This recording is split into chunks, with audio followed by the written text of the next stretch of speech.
But in the next session, we are going to talk about engagement, measurement, communication, and to give you a new angle. So the floor is yours. Thank you. Do I have a clicker? Hi. First of all, I'm probably the last speaker before we get to the break. Does anybody need to stand and stretch their legs now? I'm giving you like 5 seconds. Okay, good. All right, good. Now we got some more oxygen, we can keep going. I know we're running 5 minutes behind schedule, so I'm gonna try to make this up. Right, so, hello, welcome. And Tere and Sawubona.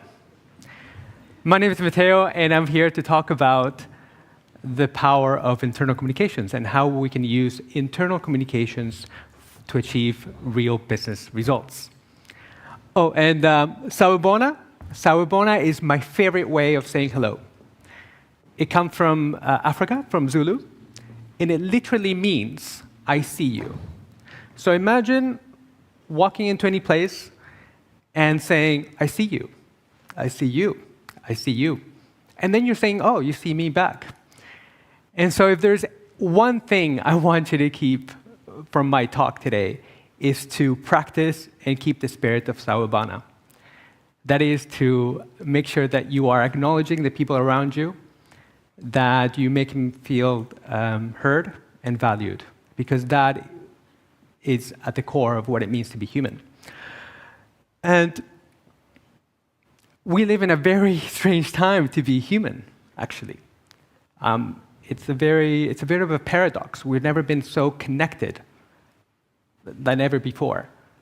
But yet, we are living through a pandemic of loneliness because it's reached the whole world. And you all know what I'm talking about. But especially when it comes to the office. Because I live in Stockholm. And in Stockholm, if I really wanted to, I could be days without having a human-to-human interaction. Everything is seamless, contactless. I could get things delivered, I could pay, go to the supermarket and self-checkout. It's up to me if I want to have a human connection, which is really weird. But in the office, we still have to connect. Even the remote employees, there was a question this morning about it. You still have to communicate. And we know that humans are at their best when they're connected. And it's something that we're going to talk about today. Because when humans are connected, it unlocks so many amazing things. Of course, a lot of things have been already talked about here today. So I don't have to say how we are more innovative when we are connected with other people. And of course, employee loyalty and employer branding actually goes up when people are actively engaged in the organization. But before I talk about that, I wanted to ask you a question. So who here knows how to drive a car? Okay, almost hands. And how many of you think that you're above average driver? Okay, well, some very honest people. I've asked some rooms, and you would be amazed how the majority of people raise their hands. And, it's unbelievable to think that we are not really good judges of our own skill. And I think driving is very much like communications. It's super important. It gets us from A to B. Communications allows us to get things done much faster than ever. But a lot of us think we're much better drivers than we really are, and much better communicators. And when I was 25 years old, I was recently graduated, and I happened to be living in England. And I was very unemployed. It was 2008, during the financial crash, and I couldn't find a job. So I thought that if I get a driver's license, I would be more employable. And I failed not once, not twice, but 3 times the test before I got an instructor. And it was really money really well spent, because I learned so much, and I'm actually a much better driver today. But one of the lessons that he he asked me about was right in the middle of, as we were learning to park, parallel park. He asked me, Matteo, what is the most important part of a car? And of course, I went to, okay, I don't know, the motor, and the motor, suspension, the electronics, and then, I was okay, well, safety, the brakes. I said the brakes. And of course, he shook his head, and then he put up his hand and he went like this. And I'm like, is that supposed to be a clue?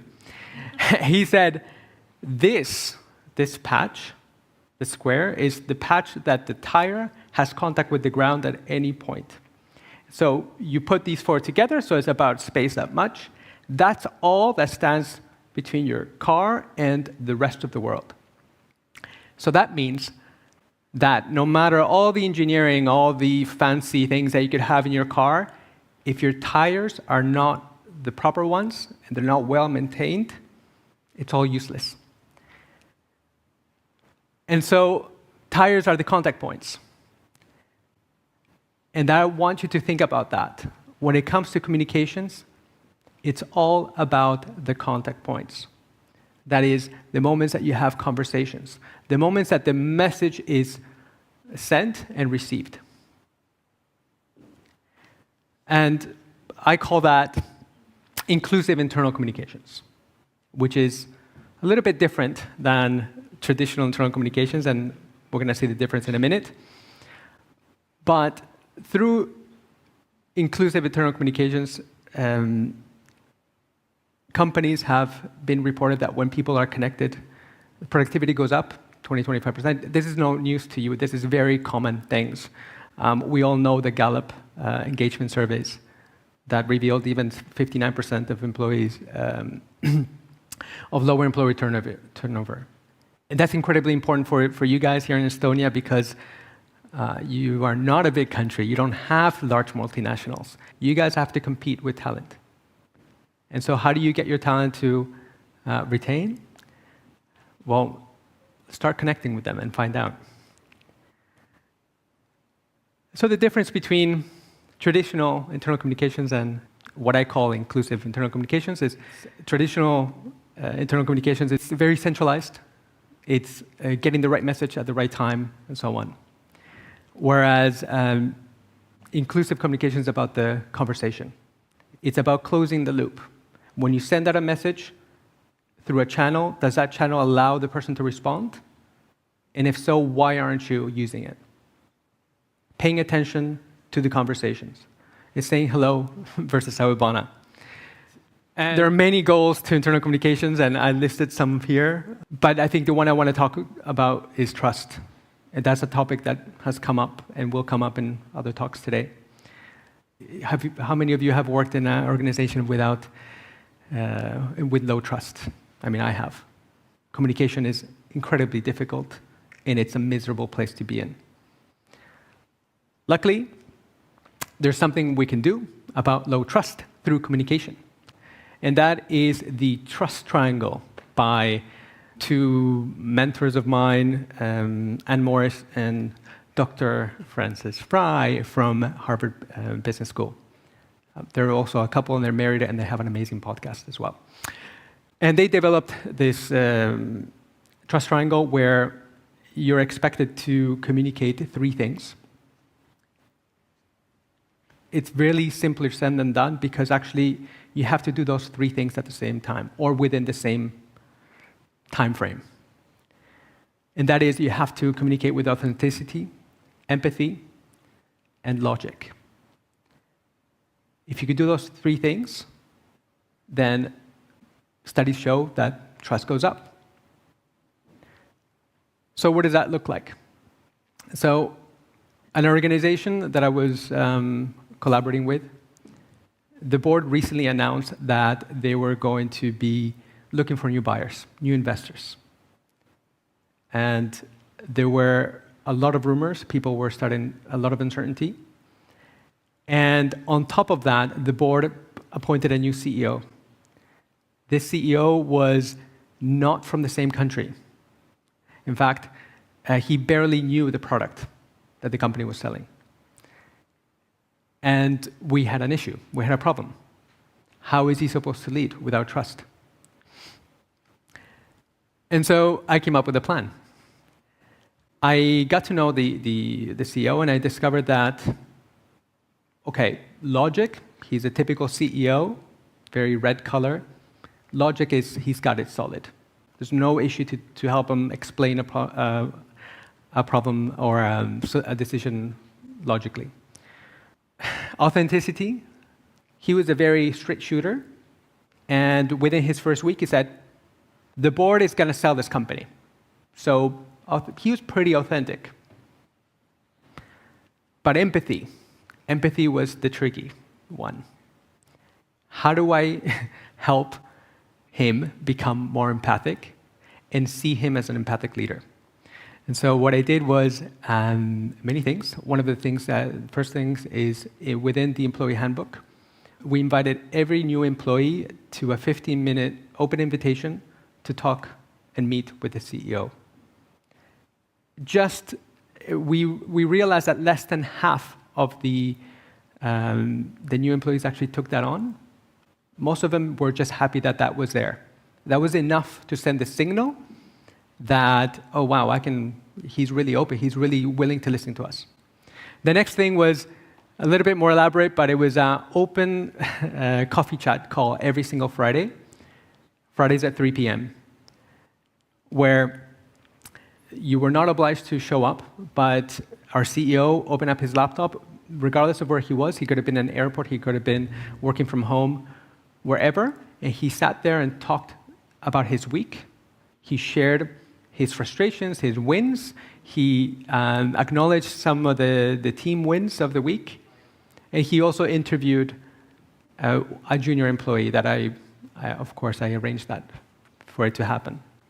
And it took a couple weeks, actually a couple months. And then the CEO himself, he came to me and he said, you know what? It's working.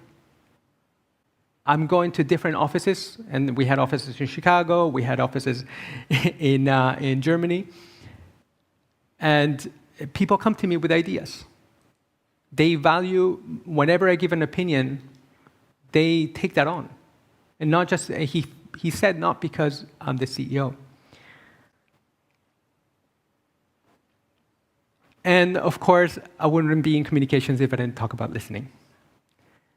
So when it comes to inclusive internal communications, listening is key. Where I was born, we always say that we were born with 2 ears and 1 mouth, and that's the ratio by which you should be communicating.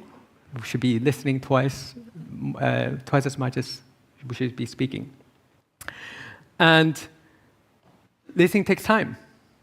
So make sure that you make time for it.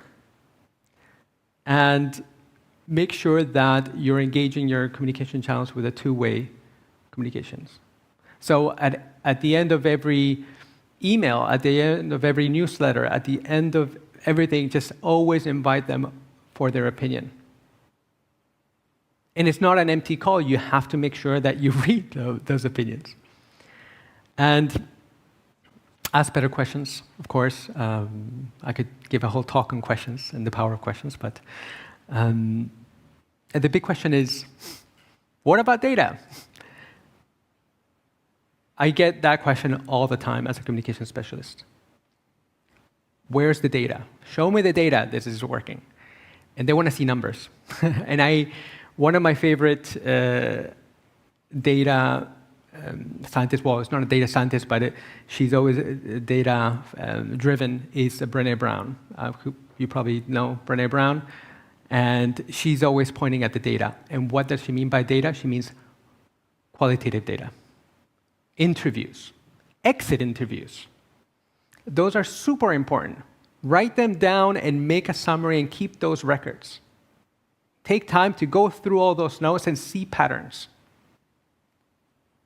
Qualitative data is data, not just numbers. And of course, survey tools, super useful when you're thousands, but when you're a small organization of 50 or 100, a couple hundred,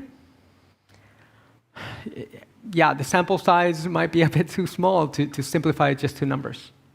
So make sure that if you're sending out surveys, make sure there's an open field that people can express their opinion. So here's a quick checklist for you to get started. First one, of course, is embody the spirit Sawubona. Make sure that people feel seen, heard, and valued. Convert communication into conversations. Encourage people to speak out. And somebody, I mentioned, I heard it a couple times, but psychological safety, of course. Encourage them to speak out, and when they don't, try in a different setting. Try on the one-on-ones. And if yet they're not speaking out, find out why. And of course, improve your listening skills. That is, all your learning and development efforts should be going to listening, in my opinion. Because with listening comes inclusion. And that's the most important letter in DEI, right? And collect quality data. And of course, you know what I mean by quality data. And we used, whenever we collect in the survey, we always say, do you mind if we use anything you write here in our media? So that's also your source of really good word-of-mouth marketing for your new hires. So to sum up, human connection is the missing piece in a hyper-connected world. So make sure that you repair and maintain your communication tires. And just keep listening to your employees, because I think we could all benefit from making our workplaces a little bit more human. So thank you, Aita. Please, let's keep the conversation going. This is the QR code to my LinkedIn profile, but I'm the only Matteo Bornico in the world, so really easy to find me. So thank you so much for time. Thank you a lot, Matteo. Thank you.